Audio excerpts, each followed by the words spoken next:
hapon po sa ating lahat. Yes. Good afternoon. Okay, before I start, I would like to point out 3 things. The basis of my message is actually from verse 10. So it's verses 10 to 30, pero dahil napakahaba, just opted to read the last 5 verses. And my message is also a little bit on the instructional side. I hope you won't mind. To be honest, this is for me as much as it is for you. So, damay-damay na lang po ito. And medyo mahaba din yung message ko, just like Ate Jonas, siguro mga 2 hours, so you have to bear with me. Hopefully, mabusog kayo. So the title of my message is Becoming Beautiful and Virtuous Women of God's Word. So do we want to be called or known as beautiful women? Yes. But just to be clear, I am not referring to the physical beauty and the temporal beauty that the world favors today, but the beauty that comes from within. It is the beauty that comes from knowing God and His words. It is the beauty that doesn't fade, but one that grows more and more as the time goes on. Yung kagandahan na hindi kumukubas, bagkus nagninining at lalong nadadagdagan habang tumatagal ang panahon. Habang tumatanda, lalong gumaganda, diba? A beauty nurtured by God's Word. So do we also want to be called as virtuous women? So virtuous is a word or an adjective that describes a person with a high moral standard. In Tagalog or Filipino, mabait, malinis, mabuti, walang bahid dungis. Walang bahid dungis. So, do we want to be known, or do we want to become beautiful and virtuous women? Amen? Ayaw mo? So let's see if we can, and how can we be one if we want to. Napapansin ba ninyo that we tend to copy or imitate the ways of the person whom we admire or like? Nagagaya natin yung mga ways nila. So this afternoon, or for my reflection, I have chosen the Proverbs 31 woman, or the virtuous woman, to be our model. Para sa akin, she embodies how Christian women should be.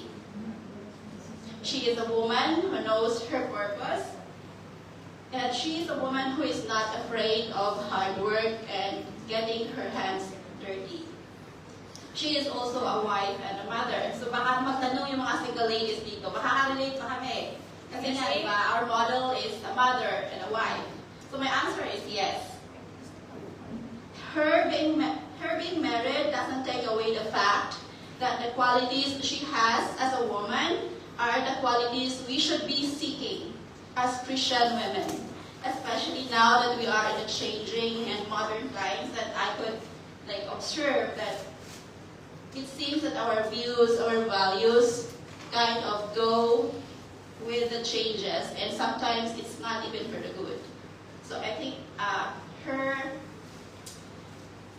her being as our model is like a timely reminder what values we should give importance to, nurture, and then pass on to the younger generation.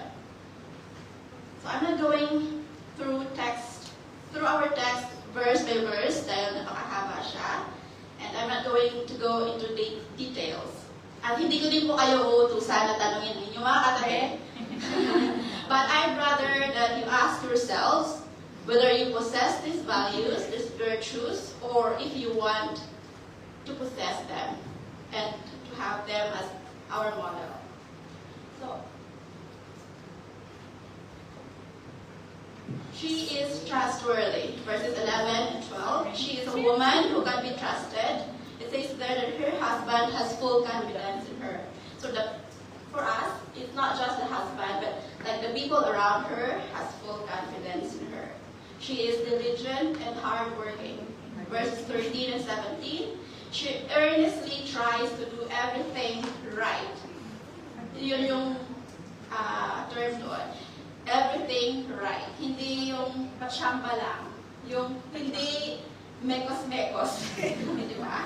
She does not idle. Third, she is full of wisdom and kind in her words. Verses 16, 18, 26. She makes wise decisions in managing the resources God has given her. The words that come out of her mouth is full of wisdom and kindness. 4. She cares for her family and the members of her household. Verses 15 and 27, she makes sure that her family's needs are provided, even those of her maidservants. She also opens her arms to the poor and the needy. So for us, we might not be literally managing our own homes now, but this also applies to the things that God has entrusted to us.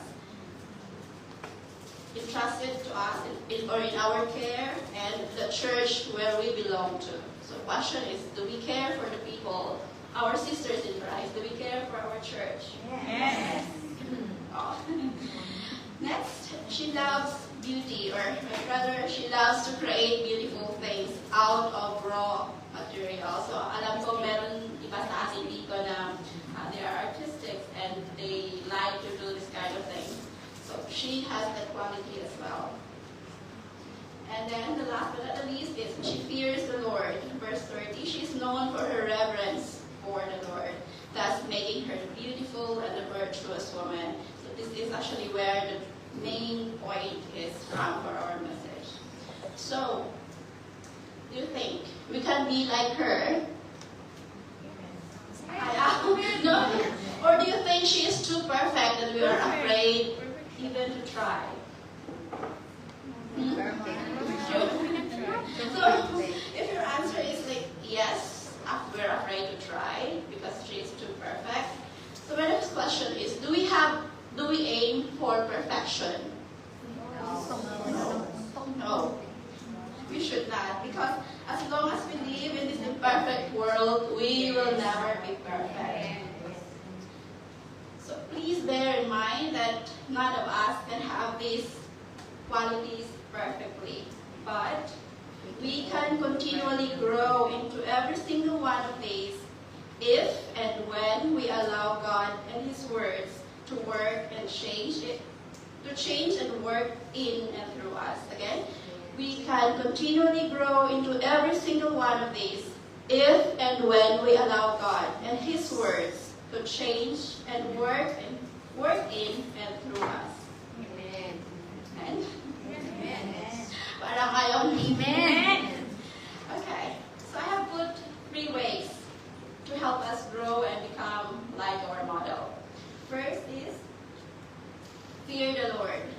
Can we please read together? Fear the Lord. The fear of the Lord is the beginning of knowledge, but fools despise wisdom and discipline. Another one, Proverbs 9:10. The fear of the Lord is the beginning of wisdom, and knowledge of the Holy One is understanding. So this fear is not being afraid of someone or something that might cause us harm or danger. The fear of the Lord is about love and honor, faithfulness and respect. Fearing God is knowing God. And this is where wisdom comes. The virtuous woman is wise because she fears the Lord. This means that she honors, loves, respects, and is faithful to the Lord. It makes her wise in all the choices and decisions she makes because she put God first in her life, and she has the wisdom that only God could give us. As verse 30 said, charm is deceitful and beauty is vain, but a woman who fears the Lord is to be praised. How about us? Do we have that healthy fear or healthy reverence to the Lord? Amen. Do we abide by His words? Sometimes. Honestly, sometimes. Thank you for being honest. Diba? We must remember that just as we feed our physical bodies with food, we must also feed our spirit with God's Word. God's Word is the spiritual nourishment we must have to fulfill our purpose. So according to Pastor Rick Warren, abiding or dwelling in God's Word includes activities. Before that, dwelling means, in Tagalog means manahan or manatili. So, permanently siya na parte ng ating buhay, hindi yung kung kailan lang natin kailangan yung gusto. So, yes. First is we have to accept the authority. The Bible must become the authoritative standard in our lives. It should be the compass we rely for direction, the counsel we listen to for making wise decisions, the benchmark we should use to evaluate everything. Okay, ano sabi dito? Kung kailangan mo ng tulong para malaman kung anong direksyon ang patutunguhan ng iyong buhay, go back to God's Word. Kung kailangan mo ng advice for you to make a wise decision, if you are on a crossroad, go back to God's Word. Huwag doon sa kaibigan mo. I'm just kidding. Pero yes, seriously, we have to go back to God's Word. If you want, or if you're looking for like a criteria to base what is good or what is not, you have to go back to God's Word. The Bible must always have the first and the last word in our lives. Tanggapin po natin ang katotohanan na ang salita ng Diyos ang pinakamataas na otoridad sa buhay natin bilang mga Kristiyano. Na kung ano ang nakasaad sa Biblia ay siyang dapat natin sundin regardless of how you feel or how we feel, think, or believe. It is the law that should and must govern our lives. Next is we have to assimilate its truth. Assimilate means to understand fully, to take in and utilize as a nourishment. It is not enough to just believe the verse or the word of God, but we must fill our mind with it so that the Holy Spirit can transform us with its truth. Just like most things, assimilation of God's Word involves a process. First, we have to receive God's Word with open minds and open hearts. We have to read it daily.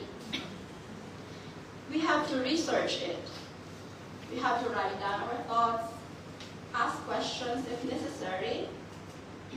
We have to remember it. Like we have to memorize it and reflect on it. We have to